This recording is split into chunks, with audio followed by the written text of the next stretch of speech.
BSc BA BEd third year integrated Nirmal TT college की online classes Hindaun city में मैं KP Sharma आप सभी प्रशिक्षणार्थियों का हार्दिक पुनः अभिनंदन करता हूं। प्रश्न पत्र मेरा विद्यालय में निर्देशन और परामर्श पहली इकाई और मेरा जो 40वां वीडियो है वो है निर्देशन एवं शिक्षण। इसका फर्स्ट भाग मैंने 39वें वीडियो में बताया था और उसमें 1 और 2 अंतर भी बता दिया। अब यहाँ इसमें निर्देशन एवं शिक्षण में अंतर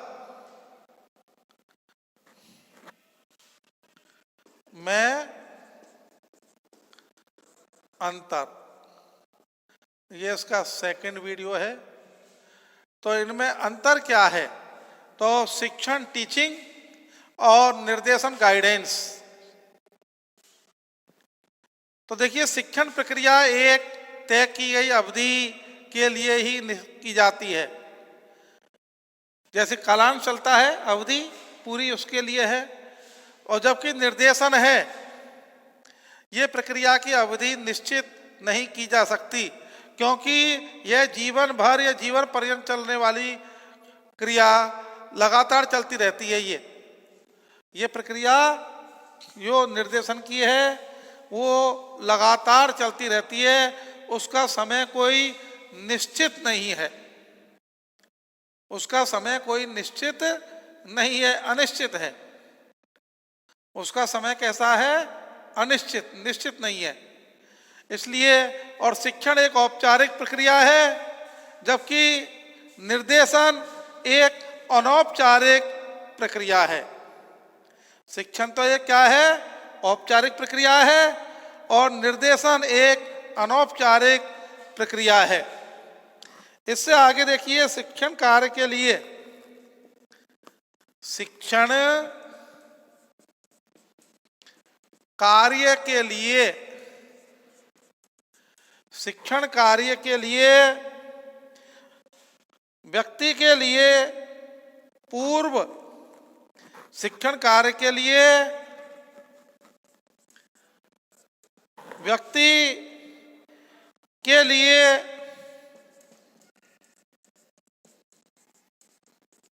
पूर्व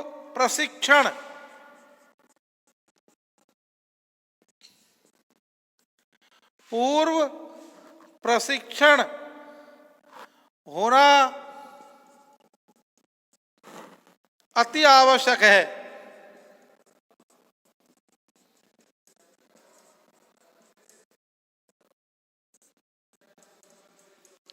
देखिए, शिक्षण कार्य के लिए व्यक्ति के लिए पूर्ण या पूर्व है, पूर्व प्रशिक्षण होना अति आवश्यक है। निर्देशन प्रदान करने वाले व्यक्ति के लिए उसकी अनिवार्यता नहीं है। निर्देशन प्रदान करने वाले व्यक्ति के लिए निर्देशन प्रदान करने वाले व्यक्ति के लिए इसकी अनिवार्यता नहीं है। किसकी? निर्देशन प्रदान करने वाले व्यक्ति के लिए उसकी अनिवार्यता नहीं है। किसकी? प्रशिक्षण की। व्यक्ति के लिए उसकी अनिवार्यता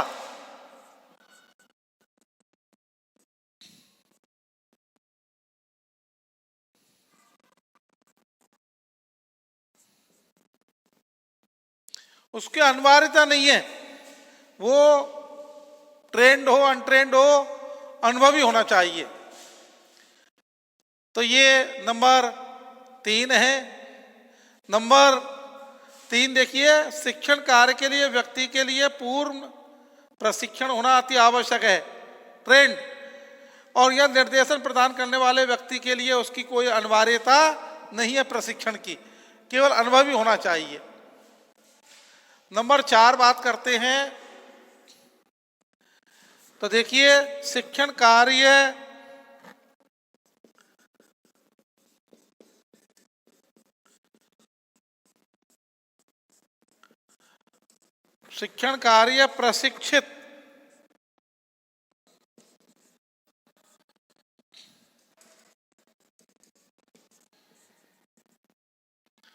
प्रशिक्षित अध्यापक द्वारा ही संभव है।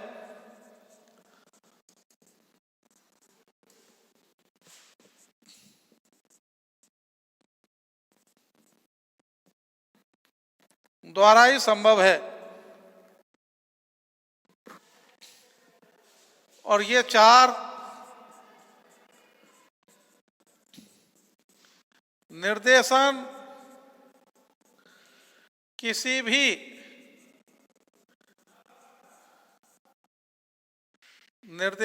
किसी भी व्यक्ति द्वारा प्रदान किया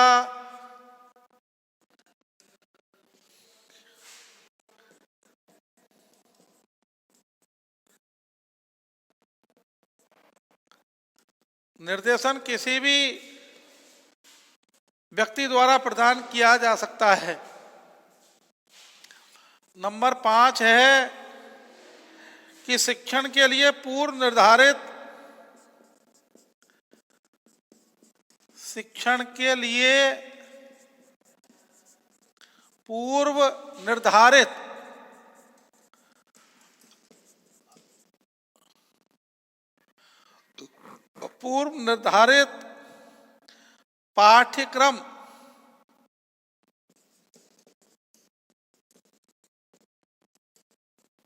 पाठ्यक्रम होना आवश्यक है।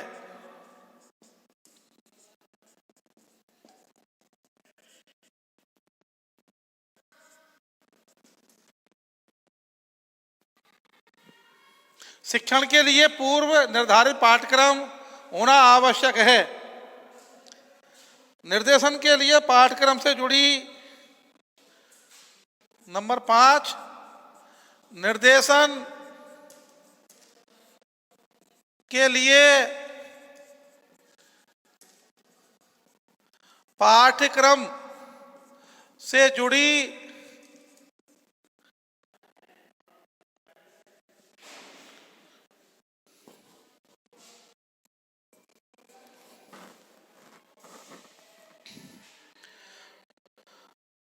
निर्देशन पाठ्यक्रम से जुड़ी समस्याओं के समाधान के प्रयत्न होते हैं।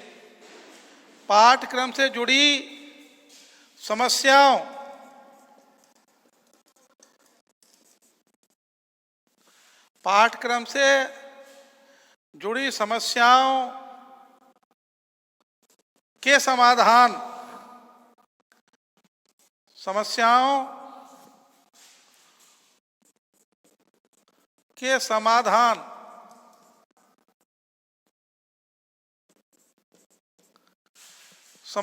के समाधान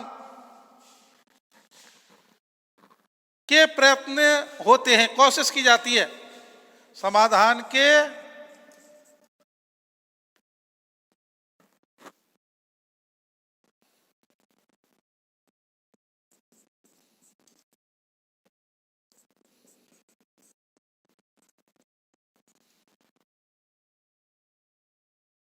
प्रयत्न होते हैं।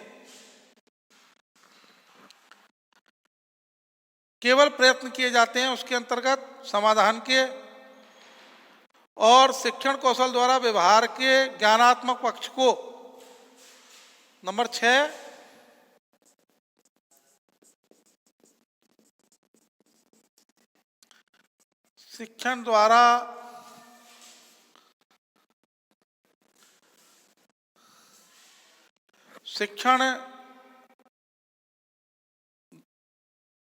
शिक्षण कौशल द्वारा, या शिक्षण कौशल लिख दो इसमें, ले शिक्षण कौशल द्वारा ज्ञानात्मक पक्ष, शिक्षण कौशल द्वारा ज्ञानात्मक, शिक्षण कौशल द्वारा व्यवहार के, यहां व्यवहार लिख लो, व्यवहार के ज्ञानात्मक पक्ष, व्यवहार के ज्ञानात्मक जो पक्ष है को ही प्रभावित किया जाता है। ज्ञानात्मक पक्ष को ही प्रभावित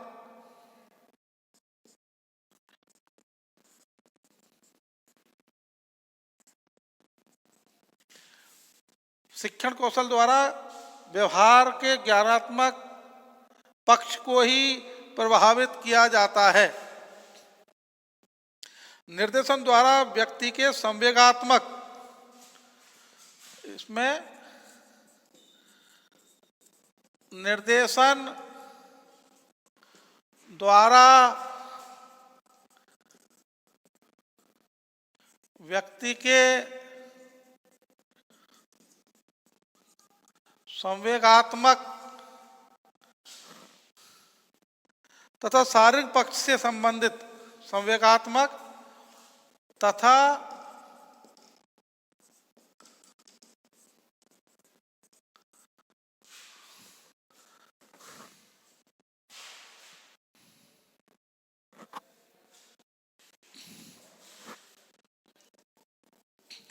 इसको यहां लग देते,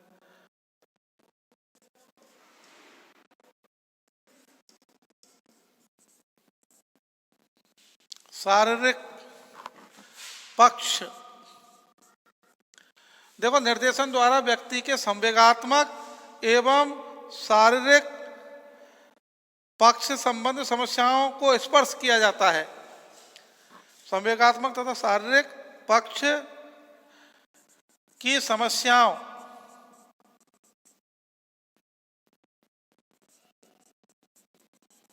को स्पर्श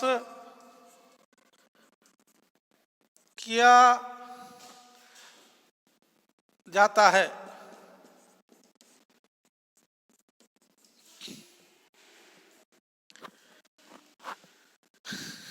पुनः सुनिए, शिक्षण प्रक्रिया एक तय की गई अवधि के लिए ही की जाती है। निर्देशन प्रक्रिया की अवधि निश्चित नहीं की जाती। यह तो जीवन भर चलने वाली, जीवन पर्यंत चलने वाली एक प्रक्रिया है। और शिक्षण एक औपचारिक प्रक्रिया है और निर्देशन एक अनौपचारिक प्रक्रिया है, अनौपचारिक होता है। और शिक्षण कार्य के लिए व्यक्ति के लिए पूर्व प्रशिक्षण होना अति आवश्यक है। जबकि नंबर 3, निर्देशन प्रदान करने वाले जो व्यक्ति के लिए उसकी अनिवार्यता नहीं है प्रशिक्षण की, कि वो व्यक्ति प्रशिक्षित हो, अनुभवी होना चाहिए। कोई भी व्यक्ति निर्देशन दे सकता है जो उस क्षेत्र में जानता हो, जो उस क्षेत्र में अनुभव रखता हो, जो उस क्षेत्र में जानता हो, वो कोई भी व्यक्ति प्रशिक्षण दे सकता है। इसलिए शिक्षण कार्य के लिए व्यक्ति के लिए पूर्व प्रशिक्षण होना अति आवश्यक है। जबकि निर्देशन प्रदान करने वाले व्यक्ति के लिए उसकी अनिवार्यता नहीं है कि वो प्रशिक्षित हो, केवल अनुभवी होना चाहिए। निर्देशन देने का उसको, जिसके बारे में वो निर्देशन दे रहा है, उसको जानकारी होनी चाहिए, उस क्षेत्र में उसका अनुभव होना चाहिए। इसके बाद में शिक्षण कार्य प्रशिक्षित अध्यापक द्वारा ही संभव है। देखिए, शिक्षण जो कार्य है वो प्रशिक्षित अध्यापक के द्वारा ही कराया जा सकता है। अप्रशिक्षित अध्यापक के द्वारा या अप्रशिक्षित व्यक्ति के द्वारा शिक्षण कार्य, उचित जो शिक्षण कार्य है वो कराना बड़ा असंभव है। बहुत ही क्या है, असंभव है। इसलिए जो शिक्षण कार्य है,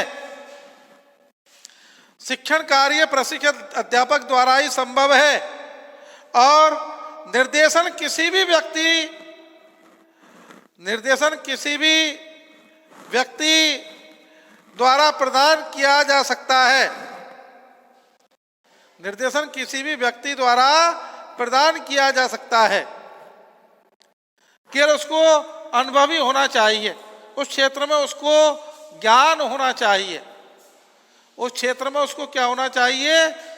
ज्ञान होना चाहिए। अनुभवी व्यक्ति द्वारा ही दिया जा सकता है। इसलिए यह भी एक आवश्यकता है।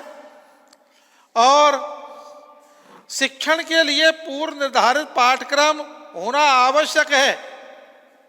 शिक्षण के लिए देखिए, शिक्षण के लिए पूर्व जो पाठ्यक्रम है, पूर्व निर्धारित पाठ्यक्रम,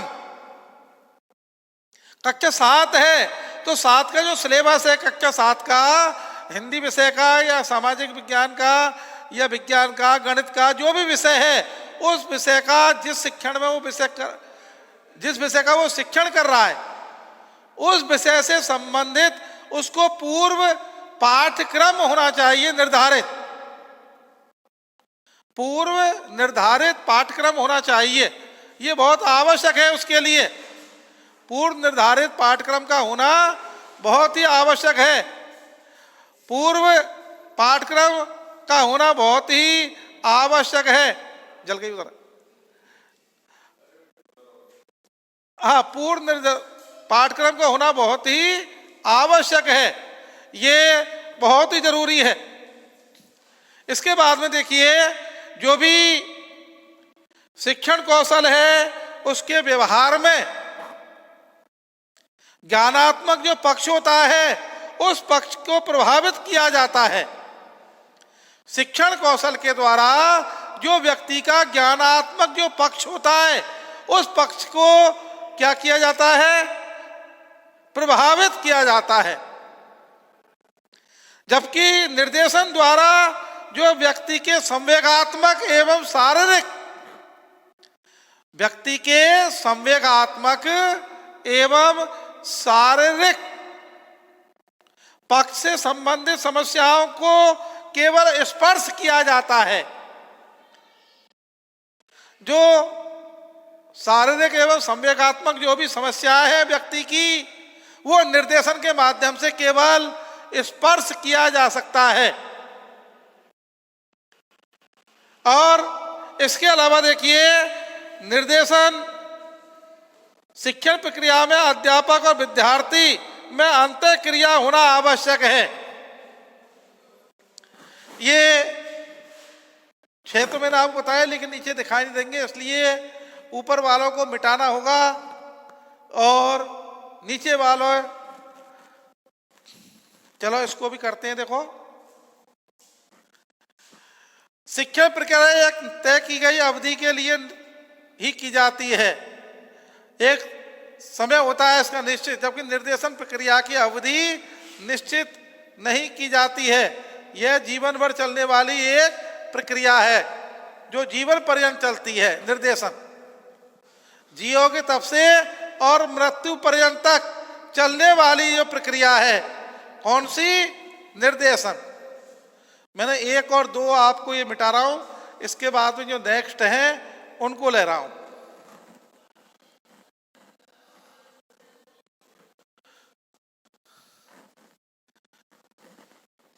तो देखिए, इसमें नंबर 6 तो ये हो गया, और नंबर 7 लेते हैं।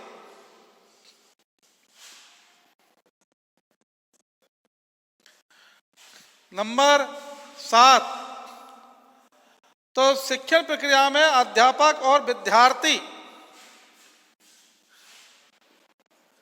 शिक्षण प्रक्रिया में शिक्षक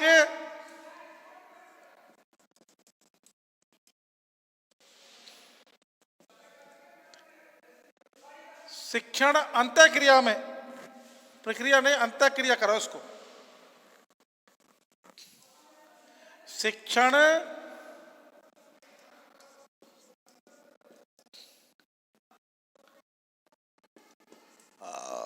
अंतःक्रिया बोला इसको, प्रक्रिया नहीं। शिक्षण अंतःक्रिया में शिक्षक और शिक्षार्थी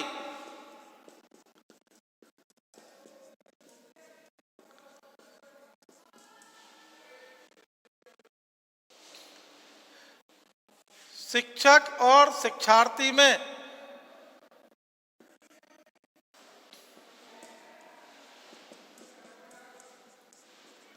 अंतःक्रिया पाई जाती है।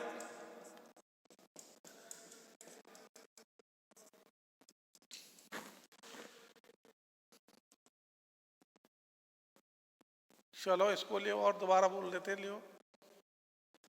देखिए, शिक्षण प्रक्रिया में शिक्षक, अध्यापक और शिक्षार्थी, विद्यार्थी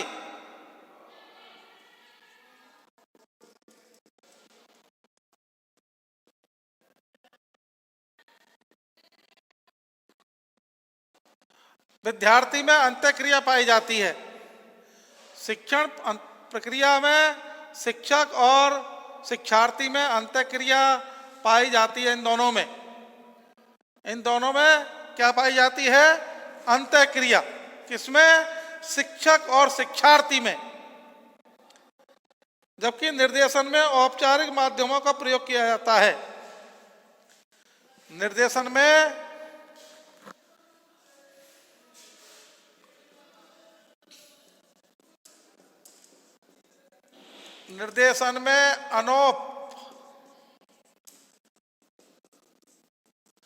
अनौपचारिक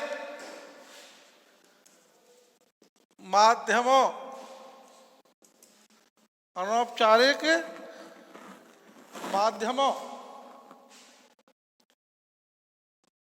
का प्रयोग किया जाता है। अनौपचारिक माध्यमों का प्रयोग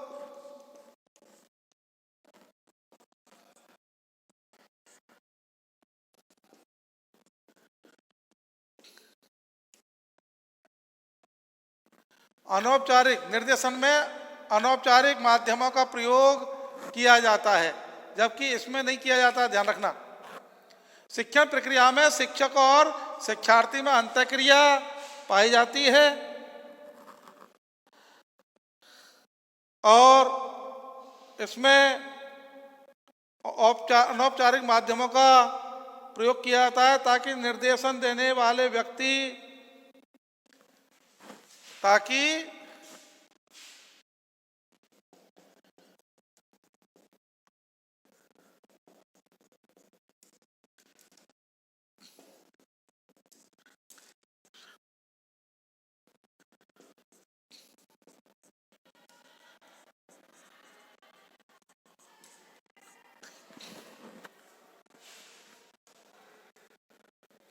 ताकि निर्देशन देने वाले जो व्यक्ति होते हैं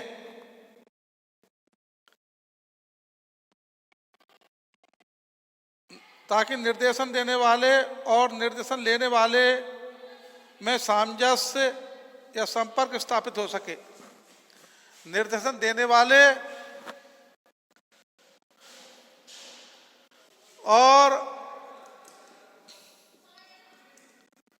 निर्देशन लेने वाले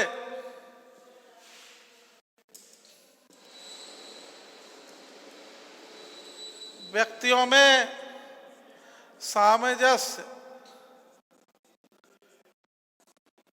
सामंजस्य स्थापित हो सके।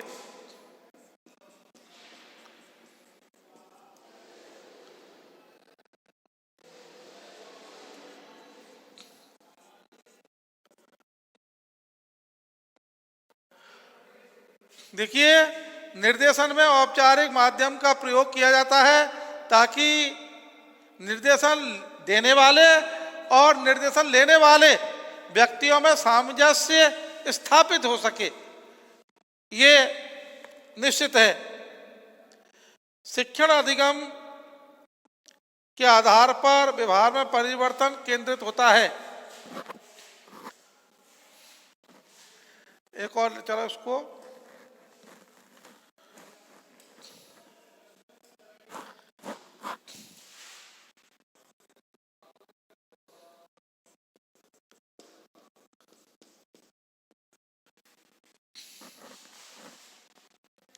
शिक्षण अधिगम के आधार पर, शिक्षण अधिगम के आधार पर, शिक्षण अधिगम के आधार पर, शिक्षण अधिगम के आधार पर, शिक्षण अधिगम के आधार पर उनमें क्या हो सकता है, ये किसी भी प्रकार का जो शिक्षण के अधिगम के आधार पर व्यवहार परिवर्तन केंद्रित होता है, के आधार पर व्यवहार केंद्रित होता है। देखिए, शिक्षण अधिगम के आधार पर शिक्षार्थी का जो व्यवहार है वो केंद्रित होता है। यह व्यवहार में परिवर्तन, व्यवहार में परिवर्तन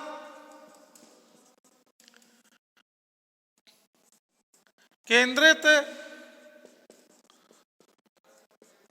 होता है।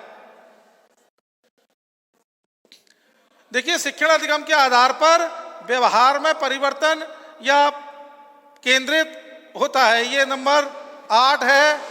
इधर नंबर 8 बात करते हैं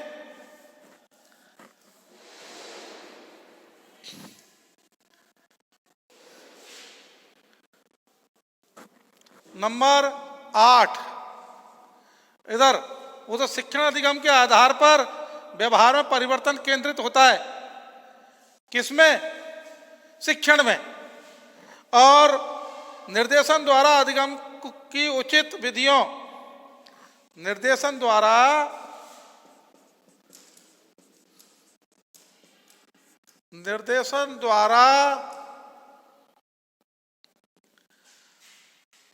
अधिगम की, निर्देशन द्वारा अधिगम की उचित विधियों,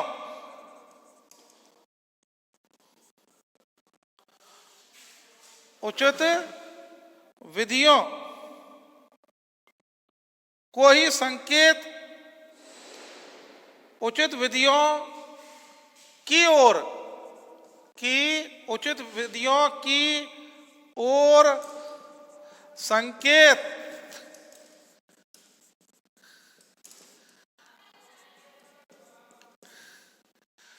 किया जाता है, संकेत किया जाता है। केवल संकेत करते हैं उचित। और एक और देख लो, अंतिम नंबर 9,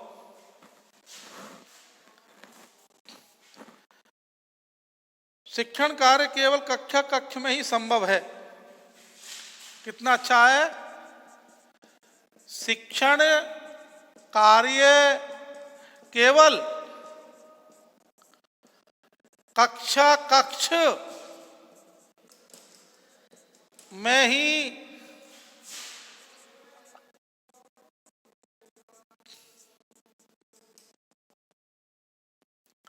शिक्षण कार्य केवल कक्ष में ही संभव है। स्पष्ट है ये बिल्कुल, शिक्षण कार्य केवल कक्ष में ही संभव है। रेलवे स्टेशन या प्लेटफॉर्म पर नहीं है कहीं भी। ये बाजार में नहीं हो सकता, विद्यालय में ही, और विद्यालय में भी कक्षा कक्ष में। निर्देशन कार्य कहीं पर भी संभव होता है। नंबर 9, निर्देशन कार्य कहीं भी, निर्देशन कार्य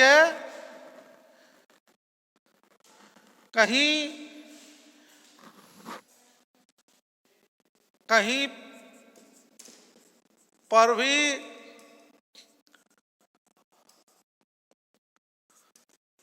संभव, को निश्चित नहीं है, इसका दायरा नहीं है, अनिश्चित है।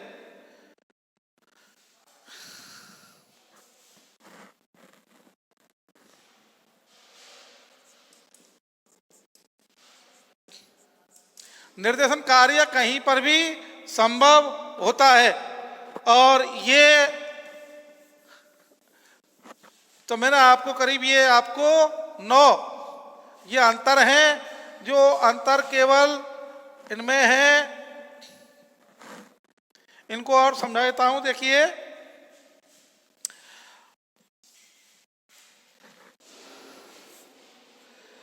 शिक्षण प्रक्रिया में एक अध्यापक और विद्यार्थियों में अंतः क्रिया पाई जाती है। दोनों में ही, अध्यापक और विद्यार्थियों में क्या पाई जाती है? अंतः क्रिया, उन दोनों में ही पाई जाती है।